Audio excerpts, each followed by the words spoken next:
Well, hey everybody, it's Mike from Profiling Evil, and we're learning a whole lot more about that serial killer at Gilgo Beach. Now, I'm coming to you live from London, England, and we're talking about Rex Heuermann and the secret life that he was living. Is it public, private, or secret? Let's check it out.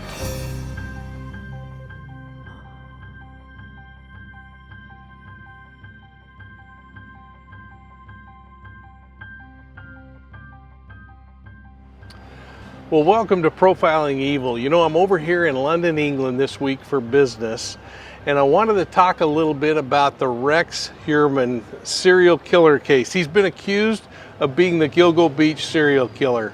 Now, I hope I run into a few of my Profiling Evil family members here in the United Kingdom while I'm here, and if so, make sure you come up and say hello. But if you're new to our channel, folks, thanks for joining. And if you're one of my longtime supporters, thanks again, welcome back, and please, everybody, hit that like and subscribe button and ring the bell so that you get all of our informative videos just like this one.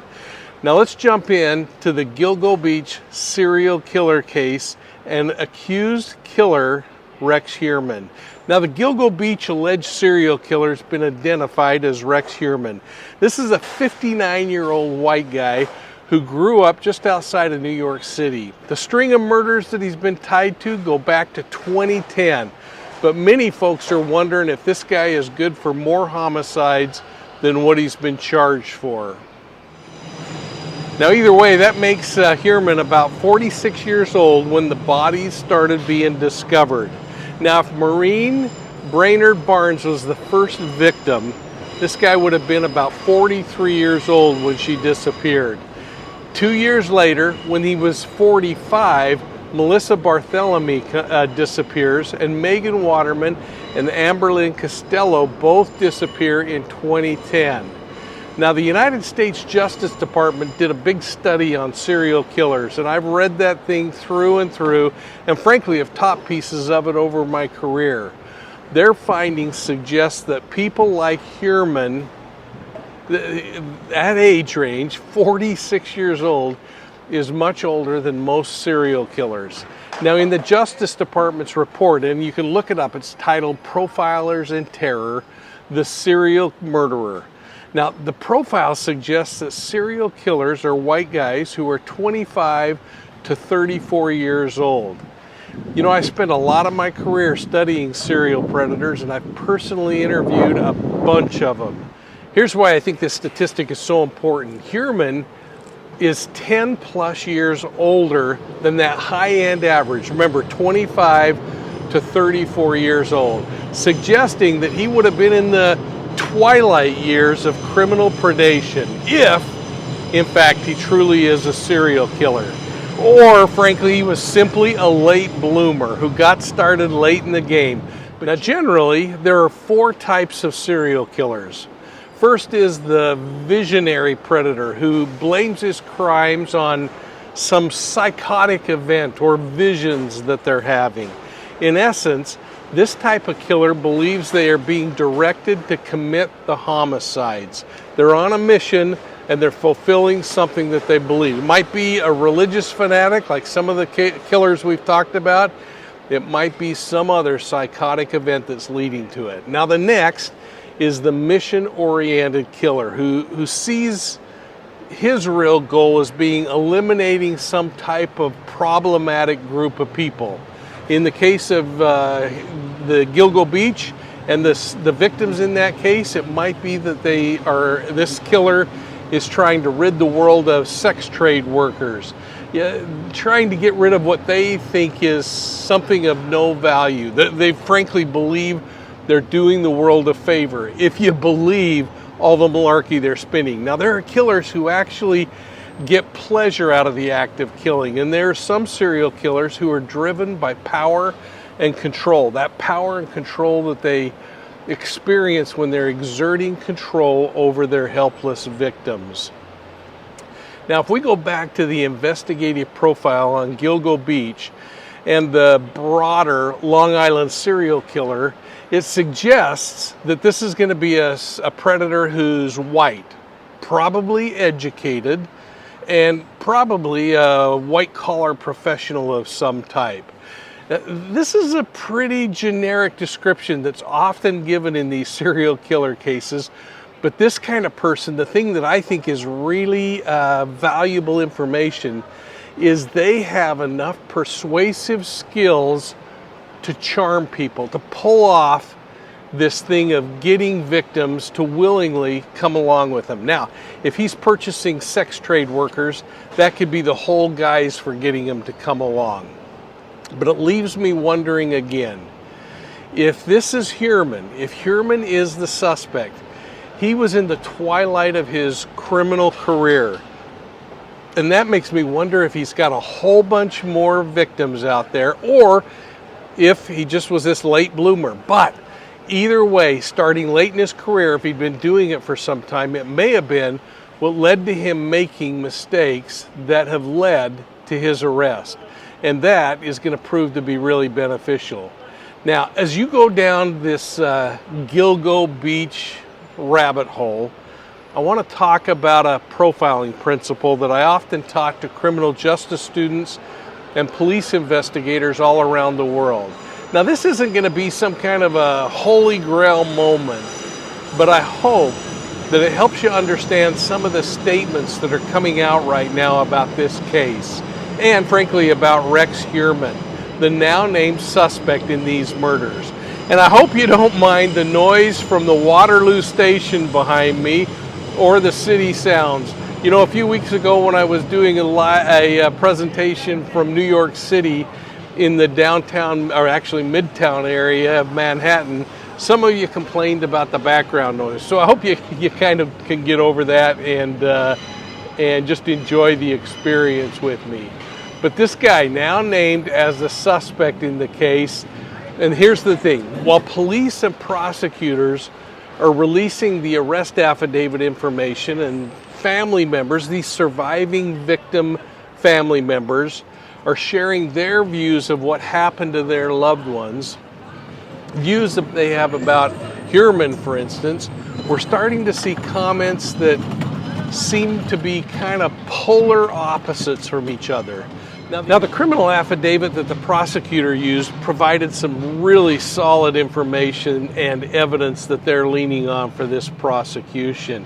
There's also social media out there that's painting Heuermann, along with what the affidavit paints him as this incredible monster. But here's the deal.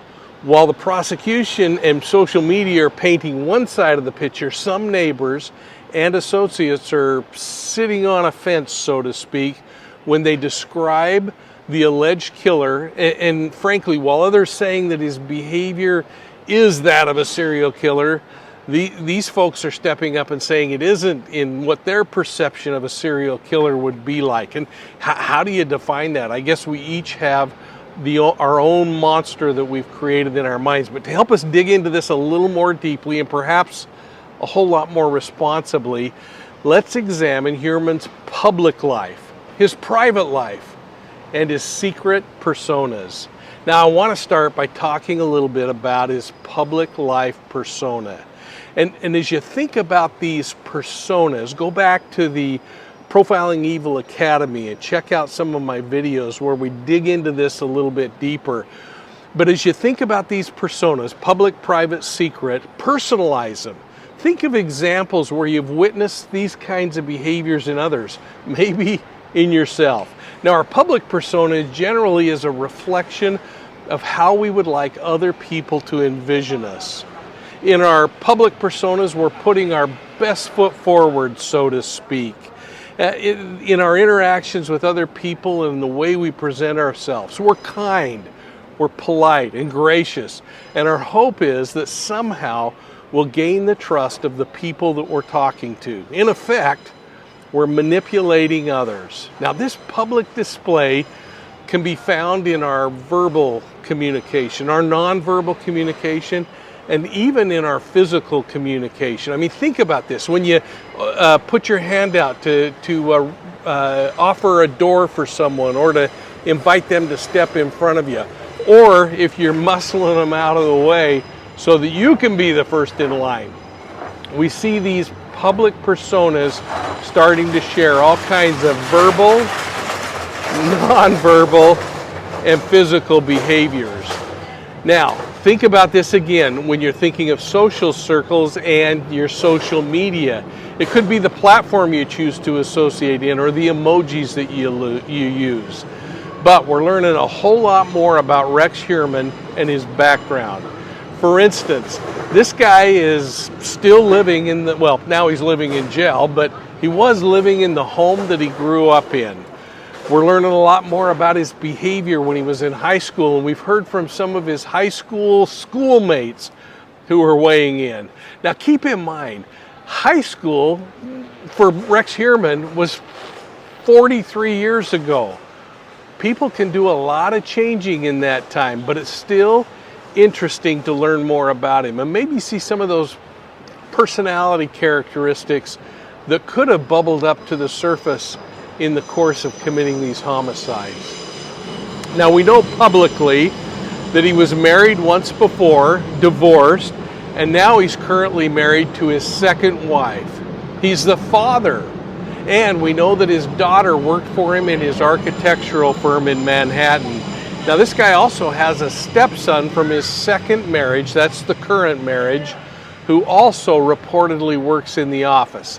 Now, thanks for correcting me when I get things wrong, by the way, folks. Some of you really fire a fiery torpedo across the bow when you reach out and tell me how wrong I am on things, but I'm taking publicly available information and trying to sort through it, and then authoritative information from the prosecutor when I put these kinds of things together. But now, Heuermann's photo and bio was immediately removed from his office webpage after his arrest.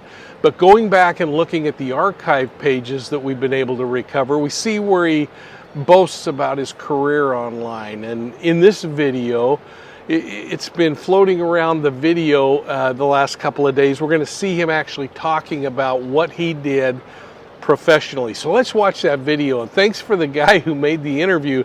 It's really giving us the one and only glimpse we have into this guy's behavior and the way he kind of presents himself. Let's watch. Rex Heuermann, I'm an architect, I'm an architectural consultant, I'm a troubleshooter, born and raised on Long Island. Okay. Been working in Manhattan since 1987. I do troubleshooting, architectural troubleshooting, and negotiations with the building department. Okay. What I mean by that is, do we do the standard stuff with the building department, handle your filings? I have other clients who are a lot of other architects, and we'll handle their interactions with the building department, especially out-of-city architects, because they're a little afraid of the city. And when a job that should have been routine suddenly becomes not routine, I get the phone call. Gotcha. Whether it's an old building and they need somebody that understands and can maneuver the 1938 building code, or the current building code. You look surprised when I say 1938 building code. Building, I've actually used the 1901 old tenement laws here in the city of New York, and you can legally do. Hey folks, it's Mike from Profiling Evil, and I wanted to take a minute and tell you about our affiliate, Truthfinder. It's a company that I've been using for a couple of years to research cases and individuals. Now, Truthfinder uses publicly available information, but it brings it together in a way that provides answers quickly and concisely. You can use Truthfinder to check out that new love in your life, or just to find somebody you haven't seen for an awfully long time. Truthfinder provides these comprehensive background reports, telephone reports, email reports, and even location information. So when you go in and examine the information in their search results, you're going to find personal information, contact information, and places where your target has lived, not only historically, but currently. Now, all this can seem really overwhelming and maybe a little invasive to you. So I want to make sure you understand all of the information is publicly available information. Truthfinder just has an algorithm that brings it all together in a way that makes it a whole lot easier to access. Now, Truthfinder is an affiliate, which means we get a tiny commission when you sign up. It's about enough to buy a Diet Dr. Pepper, frankly. But I want you to know that I use it every single day, and I hope that you'll take a moment and sign up with them. I've given you a discount code, and it's down in the link below, so make sure you grab it. EVIL10. And remember, you can cancel this thing at any time. Now, yeah, this video gives us our first glimpse into Rex Heuermann's public persona. Or, remember, that image that he wants everybody around him to have of him. Now, with that in mind, that's the public persona. Let's move over and talk about the private persona. Now, our private personas are rarely seen in public. And those people who do witness it are usually within our inner circle of trust. It could be close friends. It might be family members or a spouse. And perhaps it could be even clergy. But the private persona is the place where some of our weaknesses, our insecurities, our personal beliefs, maybe some of our fantasy is displayed. And these blemishes in our personality are generally not shared publicly because it's frankly just too risky for us. So it might be that we just haven't reconciled those things. We may not have reconciled the behaviors, or for better or worse, in our own minds. But it's in that private setting that we slip, that we let our guard down a little bit, and people that are more associated with us more closely end up being able to witness what's going on in our personality. Now, in some cases, it might be that we completely compartmentalize our lives. An example of this could be here in England, a professional butler who's publicly known for his proper etiquette, his cleanliness, and his appearance. Now, while he's perceived as tidy and perfect in the things that he does, this individual might in reality be an absolute slob in the privacy of his own home. You see it with hoarders, where they go to work, they're cleaned up, and they would never let somebody into their home to see what they've been living like. Hey, and by the way, it's a little bit windy here, so I apologize because the camera's jiggling a little bit. So again, thanks for being patient with me as we work through this video. Now, when thinking about Heuermann, this guy may have been proper in the way he presented himself in public. His words might have been measured in public, while his behavior and his vocabulary might paint an entirely different picture in private. So let's think for a moment about some of the things that were revealed in that arrest affidavit about Heuermann's personality. As we do that, we're going to also reflect on comments made from Heuermann's employee who spoke with Pix 11 News on Friday about the arrest. And this is where I go back to the fact that we see these counter-intuitive kinds of thought processes. A prosecutor who's pointing this guy out and making him out to be a monster, and maybe the people he works with or his neighbors saying, like this particular employee said, that he was shocked. He's shocked, he said. Total shock. He said there was nothing in Heuermann's behavior to suggest that this guy was a serial killer. Now, I don't know about you, but I don't know, again, what it is that would be suggestive that a person's a serial killer.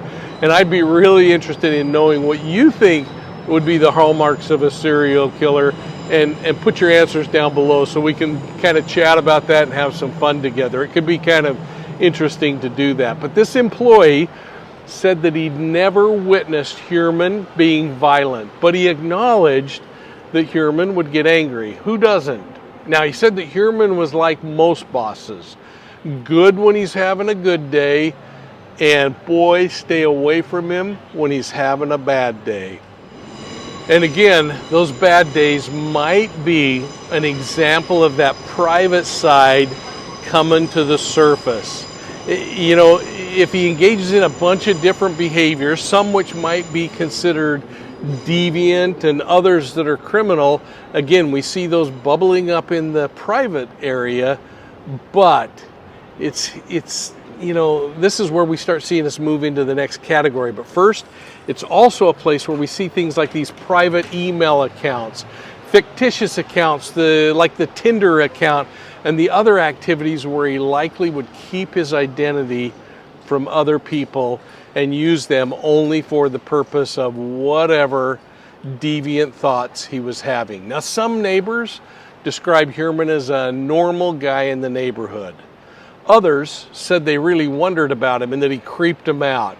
And it makes me again reflect on the comments I've heard from other serial killer cases where neighbors and people come forward and say, hey, the killer was the nicest guy I've ever met. He was friendly, outgoing, always willing to help out. He's the kind of guy that would bring you chicken soup if you were sick. I personally found a serial killer, Richard Ramirez, the Night Stalker, to be one of the most engaging suspects I've ever interviewed in my career. But I will say that I also experienced the dark side of Richard Ramirez's personality, where I got to see a little bit of what that secret side is. So here we see how the public and the private persona can coexist and yet remain independent. Now, a good example, again, of this yin-yang relationship could be a stellar member of the community who fights for truth, justice, and the national way. Now, publicly, they're doing that, while privately, they're cheating on their taxes, or they're dealing with an illegal drug addiction, or they're surfing the internet for child pornography. Think about the Alex Murdaugh case. At first, and under public scrutiny, Murdaugh seemed pretty exemplary. But make no mistake about it, these chameleons are privately and secretly violating societal standards. They're living deviant lives, and they're playing both sides of the coin. I want to bring in now Mike King. He spent 28 years in law enforcement and served as director of the Cold Case Unit. He is also the creator and host of the Profiling Evil podcast. He has also been following this case for years and working very, very hard on it, made very, very detailed maps, knows all the details in and out. Tell me, I mean, as someone who literally, knows everything pretty much about this that you can know, were you surprised by this arrest today? Is this at all what you expected? Well, boy, Brian, I was thrilled by the arrest, and I have great confidence that law enforcement has put together a really strong case. That arrest affidavit and hearing that evidence today was really something. Not normally do we hear that, but I find it so fascinating in these serial killer cases, or at least in the case of this one, an alleged serial killer, that there are so many similarities between one and another. And over the coming days, I think we're going to have neighbors stepping up, friends, co-workers, maybe even family members who say, this guy doesn't fit the monster that we each create in our mind when we think of a serial predator. And so I guess my answer is kind of a no, but I'm not surprised to learn that he's been successful in parts of his life. I suspect he's got that he's a little bit eccentric, and we're going to hear more about that, maybe hear about some of his deviant behaviors and thoughts. We certainly are seeing the hand tipped a little in that regard. So no, I'm not surprised, but this is why these guys are so successful. Yeah, I'm so interested to see what unfolds next, because now that his picture is out there and his name is out there, there could very well be people from the last 20 or 30 years who come forward and say, wait a minute, I recognize that guy. I saw him over at a dumpster, or I saw him over on the side of the road. We could really be at just the tip of the iceberg on this thing. Yeah, and I think you're right. And just the fact that he's got this massive frame, that he's big, been described in a number of different ways. Things are going to come out, and when I teach university students or police officers about criminal behavior, I always jump into this idea that there are three personas basically in our lives. There's this public side like you and I are showing right now, where we put our best forward. Then there's this private side where we sometimes say things that we regret, or we maybe even do some things that we regret, but we kind of stay in the right area and in the right space. but it's usually the victims of these serial predators who see that secret side where the devil really emerges. And sadly, most oftentimes they don't live to talk about it. Yeah, I think that's what's so creepy about all of this is that here you have an architect on the outside, a family man, looked the part. It just makes everybody sort of wonder, like, gosh, who could I know who has this like secret side to them? Mike King, thank you so much for joining us tonight. We really appreciate it. Thanks. Which brings me to the most terrifying side of a criminal's persona, the secret persona. A person's secret life is where fantasy and deviance are born and nurtured. Now, when fantasy is no longer sufficient, these predators must then act out their fantasies on their victims. The secret persona is rarely materialized in front of folks like you and me. And when it is manifested, rarely does a witness live to testify about it. As we look into the arrest affidavit, for instance, we catch a glimpse into the secret persona of Rex Heuermann. Think for a moment about those online internet searches for really disgusting kinds of things, using a pseudonym where he looked up disturbing content. In fact, he did more than 200 searches just about the Long Island serial killer Gilgo Beach cases. He also looked up information about the victims and a whole batch of really disgusting topics, if we believe the affidavit. He used bogus email accounts to search podcasts and documentaries related to the criminal investigation, and he viewed hundreds of pictures of his alleged victims and their families, all in this secret realm where he was living. So as we consider the differences in public personas, private personas, or the secret persona, we're much better equipped to theorize on why a particular victim was selected in this case or other cases, or what could have been the motivation behind the Gilgo Beach or the bigger Long Island serial killer murder case. And as you look at Rex Heuermann and this case, including other victims that are associated with the case, think about the geographic location. Go back and look at my maps where we talked about that thing, where the victims came into contact with the predator, where their bodies were disposed, and try to break down those behaviors that you're reading about and learning about into these three areas. Now, you're likely going to need to guess what the secret persona is, but it might surprise you how close you're going to be when the information finally comes out. Now, for those of you that are interested, I'm attaching the press conference where the district attorney lays out his case against Rex Heuermann.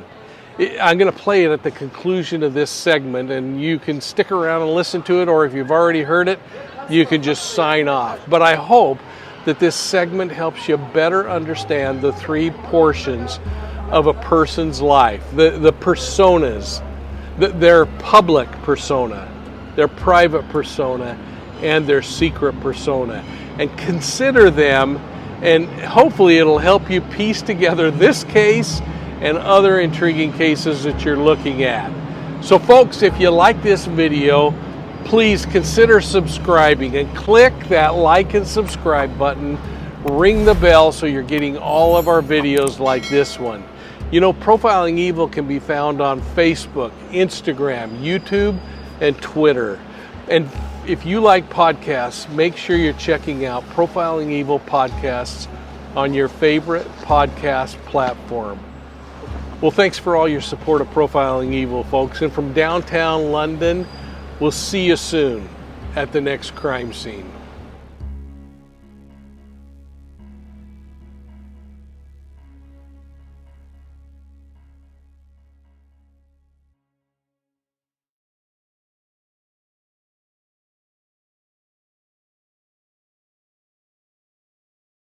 Good afternoon, ladies and gentlemen, and thank you all for coming.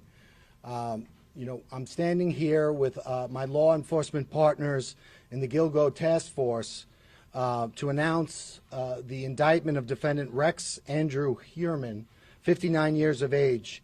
And he's been arrested by the Suffolk County Police Department's homicide detectives, and he's been indicted in a grand jury presentation by the Suffolk County District Attorney's Office for the murders of Melissa Bartholomew, Megan Waterman, and Amber Costello. The investigation of Maureen Brainard-Barnes is ongoing. These young women went missing between July of 2007 and September of 2010. They were found in December of 2010 by the Suffolk County Police Department, and then there was nothing, absolutely nothing. For the next 13 years, their cases went unsolved until today. When I took office in January of 2022, I made Gilgo a priority. I made Gilgo a priority before I took office. I met with the victims' families, some of whom I'm proud to have standing with us today, and I told them that we were going to handle this case differently. We were going to do it differently, and that when I showed up, you weren't going to see me calling the media and being on Gilgo Beach with a giant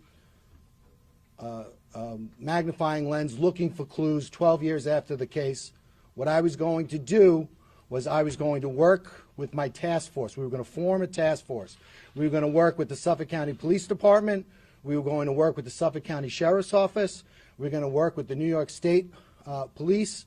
We were going to work with our FBI, and we were going to form this task force, and we were going to work together, and we were going to use the grand jury, the power of the grand jury to reach a determination in this case. Because the grand jury has two things. It has power, it has reach. You could obtain documents, you could interview witnesses. But the other thing that the grand jury has,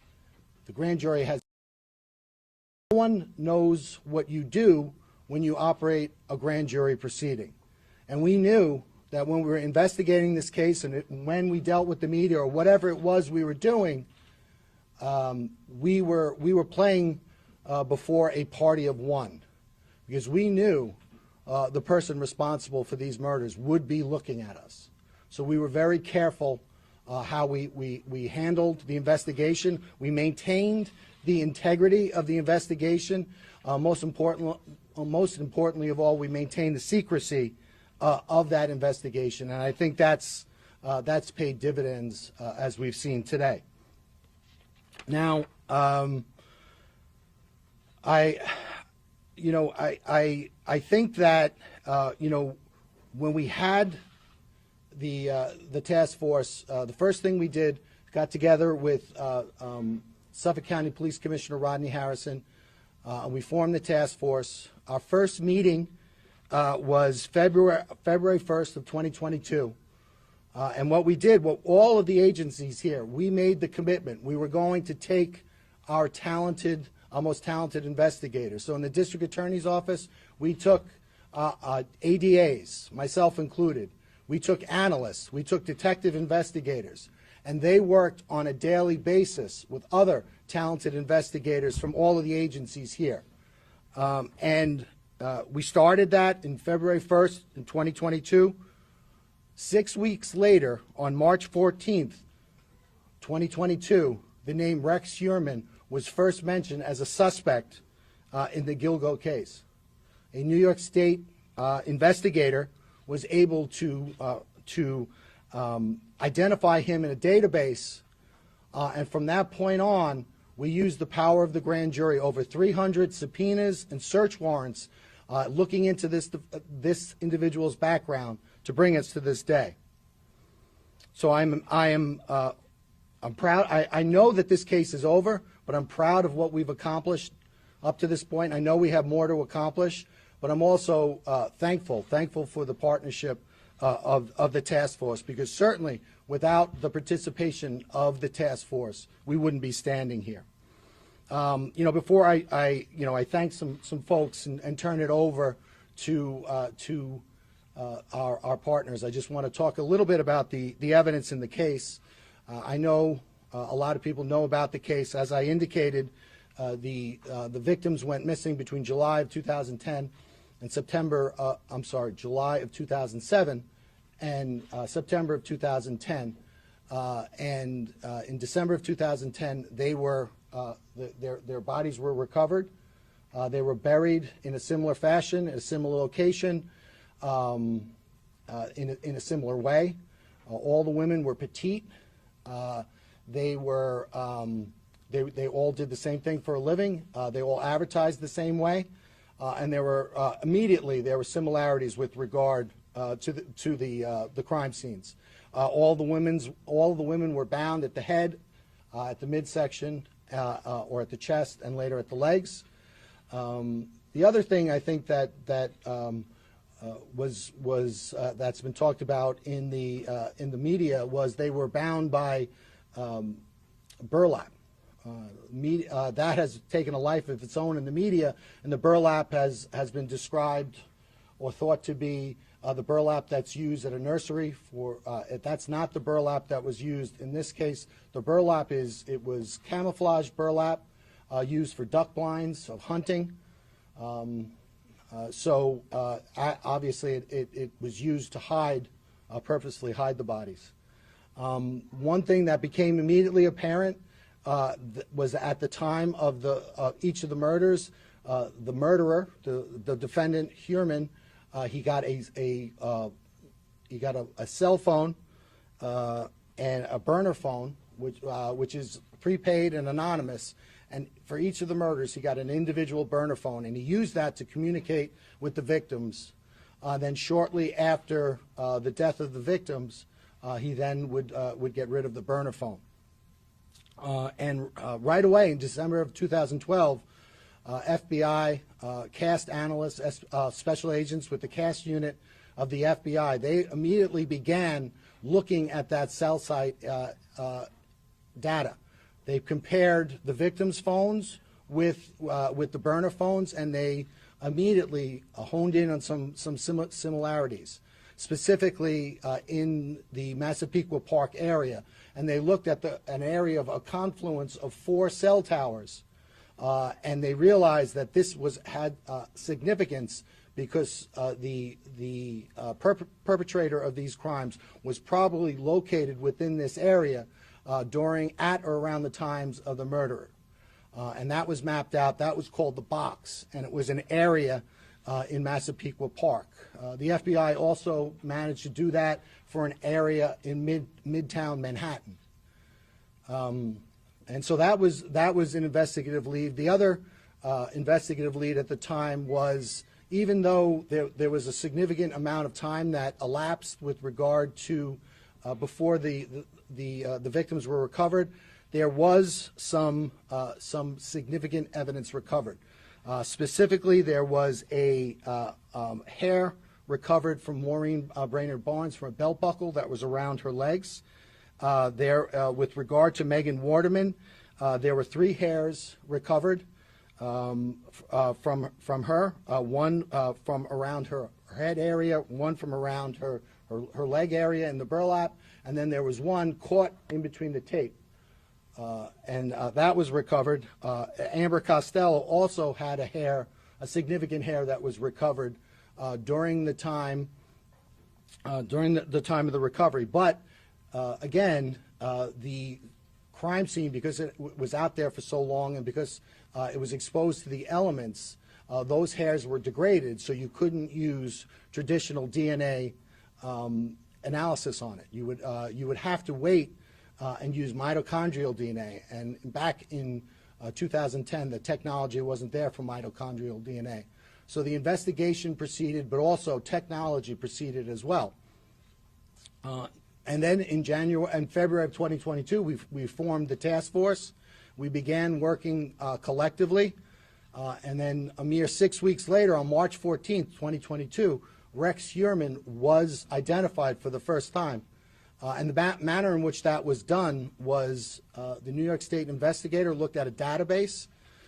Amber Costello, the day before her disappearance on September 1st, 2010, she met with an individual for the purposes of having him pay her money for her services, but she involved herself in a ruse where once the individual gave her money, and other individuals came into the house, pretended to be significant others, confronted the individual with the purpose of making that individual uncomfortable, having him leave without retrieving his money, and that's exactly what happened. So that individual was identified as a person who was between 6'4" and 6'6", a large man, thickly built, not necessarily overly muscular, but just a naturally big person with glasses, white, and dark hair. Also of significance was that the fact that he was driving a dark-colored black first-generation Chevrolet Avalanche with a very unique feature that was between it's a pickup truck, so it was between the cab and the bed, and that was identified. Again, that was back in 2010. But it wasn't until March of 2022 that database was searched by the task force, and this individual was identified. That individual was Rex Heuermann, the defendant, and right away there were some commonalities that came right to the fore. Rex Heuermann, 6'4", largely a large person, not necessarily muscular, but a very physically large person. He has glasses. He has the dark hair, and also of particular note, he owned at the time that first generation Chevy Avalanche. But there was more. He lived at 105 First Avenue, which was located within that box area that the FBI first discovered in 2012. But there was more. Also, he worked at the time at an architect, he owned his own architectural firm at an address at 19 West 36th Street in Midtown Manhattan. And that was also the area of interest that was identified by the FBI in 2012. Again, that was March 14th, 2022. And from that point on, our partners and my office, we used the grand jury to continue to investigate, and we executed over 300 subpoenas, search warrants pertaining to this individual to find out more information. One of the things that we did is we followed him because we wanted to get an abandonment sample of his DNA, which we were able to do. We also got DNA samples, abandonment samples from his family. And then we went back and we got mitochondrial DNA testing. And with regard to, there's an aspect of New York State law that doesn't allow me to talk about DNA testing, specifically at press conferences. So I can't do that. However, at the arraignment, and also when we filed our bail letter, we talked about the significance of that evidence. So if anyone needs to see that, but suffice to say, that evidence was significant, especially with regard to the other evidence that we had developed. But it was there was another interesting aspect. We looked at the Heuermann family travel records, and we learned that during the murders of the last three women, Bartholomew, Waterman, and Costello, that during the commission of those murders, the defendant's wife and children were out of New York State, and he was alone in the tri-state area. We also went back and looked at his cell site records, and we compared his personal cell site records with that of the 4 target phones, and we saw that there was areas of commonality. In other words, that whenever the target phones would bounce off a cell tower, if the Heuermann personal phone bounced off a tower, it was always consistent and in close proximity with the target phones. And at no time was there ever an instant where those target phones were, for instance, in New Jersey while the defendant was on Long Island. So that was completely consistent.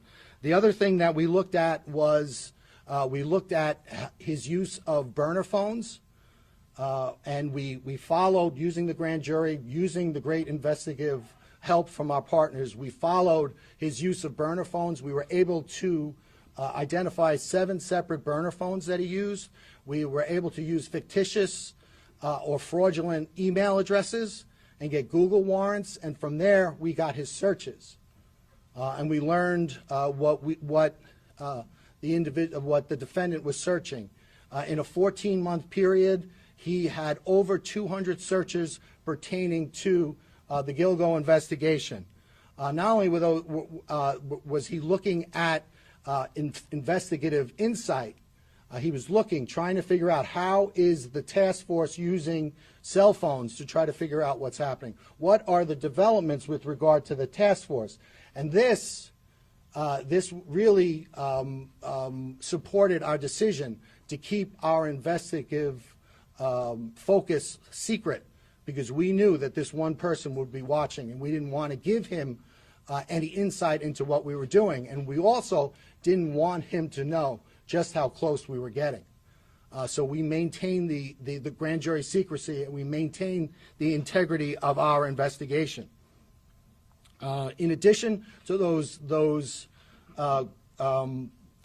Gilgo searches, he was compulsively searching pictures of the victims, but not only pictures of the victims, pictures of their relatives, their sisters, their children, and he was trying to locate those individuals. In addition to that, there was a lot of torture, porn, and what you would consider, depictions of women being abused, being raped, and being killed. In addition to all of that, we continued to look, and we were able to determine that Chevy Avalanche that was used during the commission of the Amber Costello crime, that Chevy Avalanche was in South Carolina.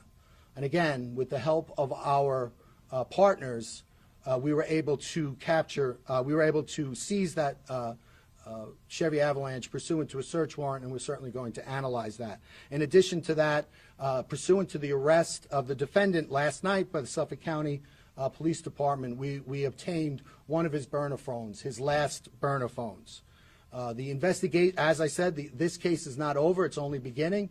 We're continuing to execute search warrants, and we anticipate getting more evidence. Before I turn it over to my partners, I want to thank a lot of people in the room. First and foremost, I want to thank the victims in this case. You know, it's always inspiring as a prosecutor when you get to meet the victims. And while sometimes our defendants could embody the very worst of humanity, it seems that invariably our victims embody the very best of what it means to be human. And in this case, it was no different. I've gotten to know the families, and I'm inspired by them, and I'm impressed by their patience and by their dogged persistence in not only supporting their lost sisters or mother or daughter, but also really really standing for victims everywhere. So I want to thank them all so much. And I want to let them know that we're going to continue to work this case. So, I think that there was a tension in the task force, and it was a good tension because, there's a tension between getting the evidence necessary to charge somebody, but also keeping the public safe. And that's the tension that we always deal with. So as we were working forward, we had Suffolk County PD, we had the FBI surveilling the defendant. Obviously, that can't be all the time, but we were reasonably assured with that. But this individual was a person that continued to patronize sex workers at all hours of the night. He continued to use fictitious email addresses, fictitious identities, burner phones. And so as we worked through the case, and we got closer and closer, all of a sudden, and we built the evidence, suddenly the balance tips in favor of public safety. So, I think we all wanted as a task force to continue it, but I think collectively we felt that it was time to strike that balance and to take him off the street. So that's what we did. Yeah, I see that you have some of the family members gathered here today. Could you introduce some of them, and if they wanted to say anything about the news? I don't believe they. Does anybody want to say anything? No, they're here. They're. I can tell you they're the Waterman, Barthélemy, and Brainard-Barnes family members. But they're here. They're here first and foremost to support their loved ones, and we're happy and grateful to have them here. Are you looking at any other people? Do you believe that there are multiple people responsible for the remains, for the murders? This portion had to deal with the deaths of these 4 young women, and that's what we focused on. That was what the grand jury investigation was focused on. I talked about the commonalities, and the commonalities, all those commonalities that we talked to were unique to these 4 separate cases. So that's what we're working on. I think the other members of the task force said, we're going to continue, and continue to work and investigate and try to get a small measure of closure for all the victims' families. But for right now, this defendant, it's this defendant with these 4 victims. The other remains, is there any relationship between the person, Heuermann, and the other remains, other than the 4 women? I'm here to talk about what we did with regard to these 4 victims, and as I opened my address by talking about the need to maintain investigative secrecy. So we are going to maintain that investigative secrecy, and when I talk about other individuals and other cases, it will be after they have handcuffs on.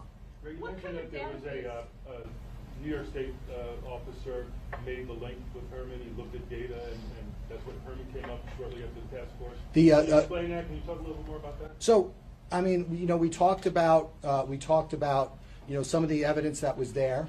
Obviously the cast, that phone evidence was great evidence. And then there were other commonalities, there were other investigations. But I think one of the good things about having a task force is basically you strip it all down.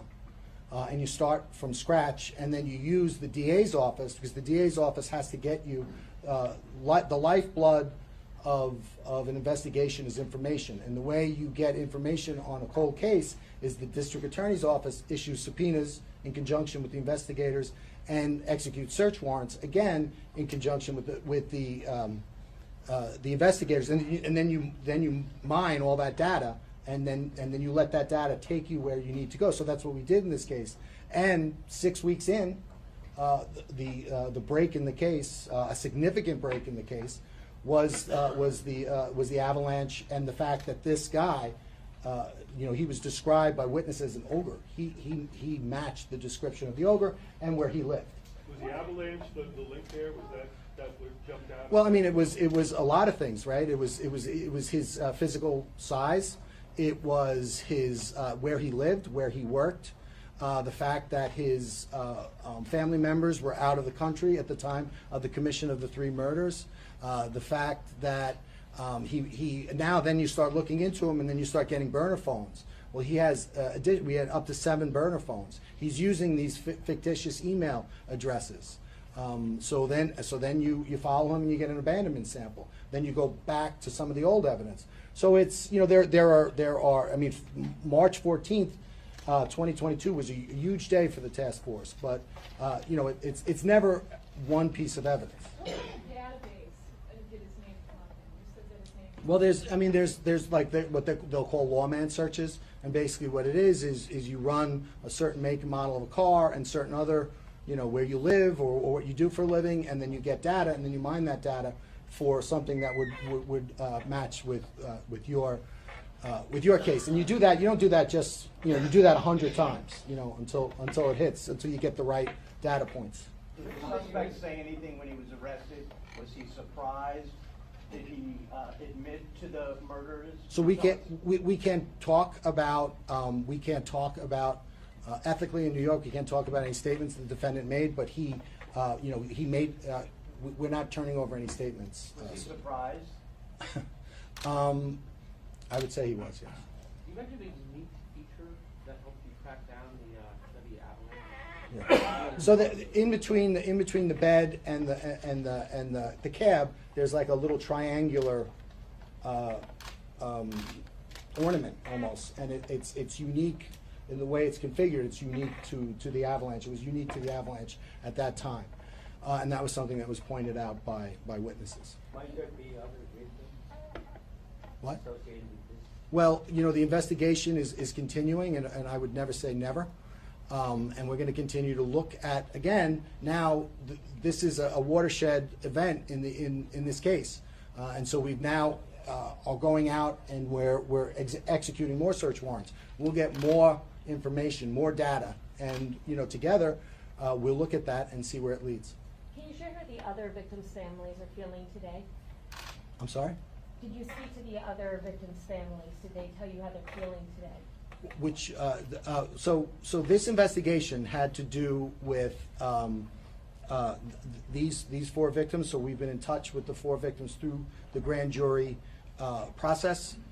With regard to victims in general and other victims, who lost people in the vicinity of that area, we speak to our victims all the time, but those are conversations that we keep between ourselves. The grand jury one victim that has not been linked to the charges to the suspect at this point. So so first off, Maureen brainard-barnes. The other 3, one went missing in 2009. I believe the others in 2010. She was in 2007. So it was a little bit more remote in time. We are working through evidence. A lot of that evidence has to do with forensic evidence and analyses that are not completed.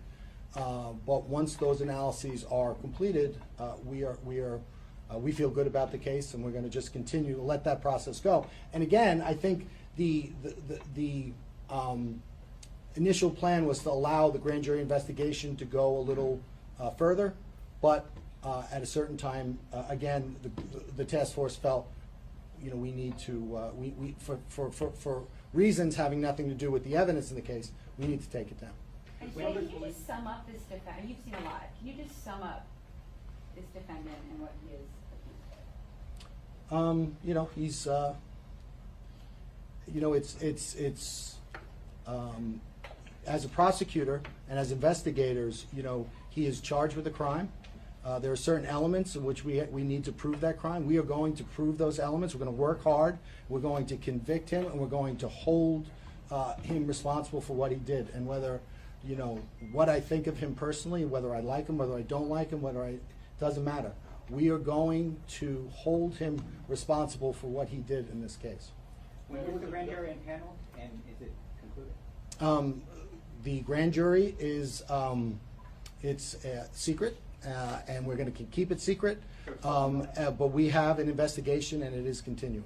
There was a belt that was presented publicly by the Suffolk County Police Department a few years ago with initials on it. I think one of the initials appeared to be MH or WH or something along those lines. Obviously, this guy's got an H in his name. Sure does. Can you talk about that? I mean, he has an H in his name. He has, so it's, what was it, HM? Or WH? Yeah, so he's got an H in his name, and other relatives in his family have a W in their name. What that means, I don't know. Can you talk about alleged motive? Why? Alleged motive? Why? I think that when you look at his internet searches, I think that provides a little insight into his state of mind. And again, we don't have to prove motive. We have to prove the elements, and that's what we're going to do. You said that he was continuing to patronize sex workers until recently.